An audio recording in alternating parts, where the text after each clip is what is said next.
तो चलिए बात करते हैं दिल्ली शराब नीति केस की। एक ऐसा केस जिसने सालों तक सुर्खियां बटोरी, नाटकीय गिरफ्तारियां हुई और फिर एक ऐसा फैसला आया जिसने कह सकते हैं सबको चौंका कर रख दिया।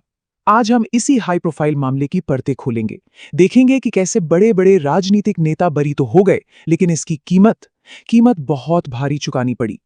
तारीख थी 27 फरवरी 2026। जगह दिल्ली की राउज एवेन्यू कोर्ट। माहौल में आप सोच सकते हैं एक अजीब सा तनाव था। आखिरकार सालों की जांच, हाई प्रोफाइल गिरफ्तारियां और जबरदस्त मीडिया ट्रायल के बाद फैसले का दिन आ ही गया था। और जब फैसला सुनाया गया तो उसने सबको हैरान कर दिया। कोर्ट के बाहर भावनाओं का एक सैलाब सा उमड़ पड़ा। फैसले के ठीक बाद अरविंद केजरीवाल मीडिया के सामने आए।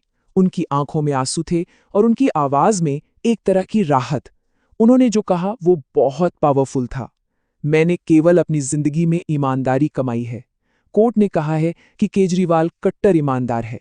आप समझ सकते हैं, ये सिर्फ एक कानूनी जीत नहीं थी, ये सालों से लगे आरोपों से मिली एक व्यक्तिगत मुक्ति का पल था।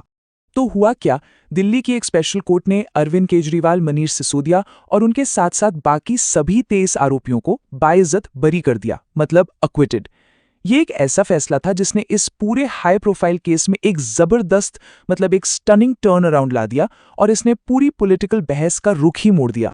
लेकिन जैसा कि मैंने शुरू में कहा, इस जीत की एक बहुत भारी कीमत चुकानी पड़ी। हाँ, कानूनी लड़ाई तो जीत ली गई, पर इस पूरे सफर में इन नेताओं को पर्सनल और पॉलिटिकल दोनों ही लेवल पर बहुत कुछ गंवाना पड़ा। सबसे पहले बात करते हैं मनीष सिसोदिया की, दिल्ली के पूर्व उप मुख्यमंत्री। उन्होंने पूरे 510 दिन जेल में बिताए। सोचिए जरा, 510 दिन, ये लगभग पौने 2 साल होते हैं। इतना लंबा वक्त सलाखों के पीछे, और फिर आखिर में अदालत ये कहे कि आपके खिलाफ तो कोई केस ही नहीं बनता। यही नहीं, आम आदमी पार्टी के एक और बड़े नेता संजय सिंह, वो भी 181 दिनों तक, यानी करीब करीब आधा साल जेल में रहे। और फिर शायद इस केस की सबसे असाधारण बात, अरविंद केजरीवाल ने एक सिटिंग चीफ मिनिस्टर, मतलब मुख्यमंत्री रहते हुए 177 दिन जेल में काटे। भारत के इतिहास में ऐसा पहले कभी नहीं हुआ था। यह बिल्कुल अनप्रेसिडेंटेड था कि कोई पद पर बैठा हुआ मुख्यमंत्री इतने लंबे समय तक जेल में रहा हो। तो ये कीमत सिर्फ जेल में बिताए गए दिनों तक ही सीमित नहीं थी, इसके राजनीतिक नतीजे भी बहुत बड़े थे। इस दौरान केजरीवाल को अपना मुख्यमंत्री पद छोड़ना पड़ा। इतना ही नहीं, उनकी पार्टी को दिल्ली में एक चुनाव भी हारना पड़ा। तो भले ही वो केस से बरी हो गए, लेकिन जो पॉलिटिकल डैमेज हुआ वो बहुत बड़ा था, और शायद परमानेंट भी। तो अब सवाल ये उठता है कि आखिर इतने संगीन आरोपों वाला ये पूरा केस कोर्ट में जाके ढह कैसे गया? चलिए अब जरा उन कानूनी वजहों को समझने की कोशिश करते हैं जिनके बेसिस पर कोर्ट ने सीबीआई के सारे आरोपों को सिरे से खारिज कर दिया। देखिए, सीबीआई ने आरोप क्या लगाए थे? एक बहुत बड़ी साजिश, करोड़ों का भ्रष्टाचार और अपने फायदे के लिए पॉलिसी में हेरफेर। ये बहुत सीरियस आरोप थे। लेकिन कोर्ट ने क्या पाया?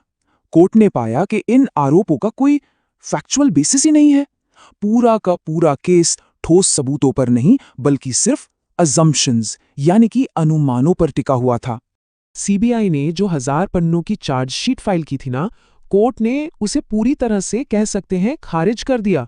जज ने अपने फैसले में बिल्कुल साफ साफ कहा, पहली बात, केजरीवाल का नाम बिना किसी सबूत के जोड़ा गया। दूसरी बात, गवाहों के जो बयान थे उनमें आपस में ही इतने कॉन्ट्रडिक्शंस थे, इतने विरोधाभास थे कि पूरी कॉन्स्पिरेसी थ्योरी ही कमजोर पड़ गई। और मनीष सिसोदिया के खिलाफ तो कोर्ट के मुताबिक कोई प्राइमा फेसी केस, मतलब पहली नजर में कोई मामला ही नहीं बनता था। सीधे शब्दों में कहें तो कोर्ट का मानना था कि सीबीआई ने फैक्ट्स के बजाय सिर्फ एक कहानी गढ़ी थी, वो भी सिर्फ अनुमानों के आधार पर। लेकिन रुकिए, कहानी यहीं खत्म नहीं होती। बात सिर्फ आरोपियों के बरी होने की नहीं थी। कोर्ट ने इससे भी आगे बढ़कर खुद जांच एजेंसी यानी सीबीआई के तौर तरीकों पर ही बहुत गंभीर सवाल खड़े कर दिए। कोर्ट ने खास तौर पर सीबीआई के जरिए इस्तेमाल किए गए साउथ लॉबी जैसे शब्दों पर बहुत सख्त नाराजगी जाहिर की। जज ने सीधे सीधे कहा, आप साउथ लॉबी जैसा शब्द कैसे इस्तेमाल कर सकते हैं? आप देश को बांट रहे हैं। सोचिए, ये सिर्फ एक छोटी मोटी टिप्पणी नहीं थी, ये तो जांच एजेंसी की नीयत पर ही एक सीधा सवाल था। और फिर कोर्ट ने एक ऐसा कदम उठाया जो बहुत ही रेयर है, बहुत कम देखने को मिलता है।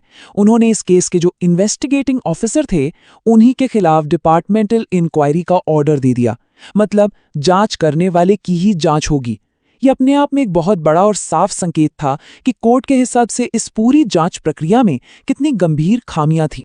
तो अब आप समझ रहे होंगे, ये मामला सिर्फ कुछ लोगों के बरी होने से कहीं ज्यादा बड़ा है। ये हमारे देश की जांच एजेंसियों और हमारे पूरे पॉलिटिकल सिस्टम पर ही कुछ बहुत बुनियादी सवाल खड़े करता है। आपको याद होगा, एक बार सुप्रीम कोर्ट ने सीबीआई के लिए पिंजरे का तोता वाली बात कही थी। इस केस में कोर्ट के फैसले ने उस बहस को एक बार फिर से जिंदा कर दिया है। सवाल वही है, क्या हमारी जांच एजेंसियां वाकई में स्वतंत्र हैं या फिर वो सत्ता के हाथों की कठपुतली बनकर रह गई हैं? हाँ, एक बात और, ये कानूनी लड़ाई अभी पूरी तरह से खत्म नहीं हुई है। निचली अदालत के इस इतने सख्त फैसले के बावजूद सीबीआई ने यह साफ कर दिया है कि वो इस फैसले को हाई कोर्ट में चुनौती देगी। तो आखिर में हम आपको इसी सवाल के साथ छोड़ जाते हैं। सोचिए, जब कोई इंसान महीनों या यहां तक कि सालों तक जेल में रहता है, उसका पूरा करियर, उसकी इज्जत, सब कुछ दांव पर लग जाता है, और फिर सालों बाद अदालत कहती है कि कोई सबूत ही नहीं था। तो ऐसे में न्याय की असली कीमत क्या होती है, और ये कीमत आखिर चुकाता कौन है?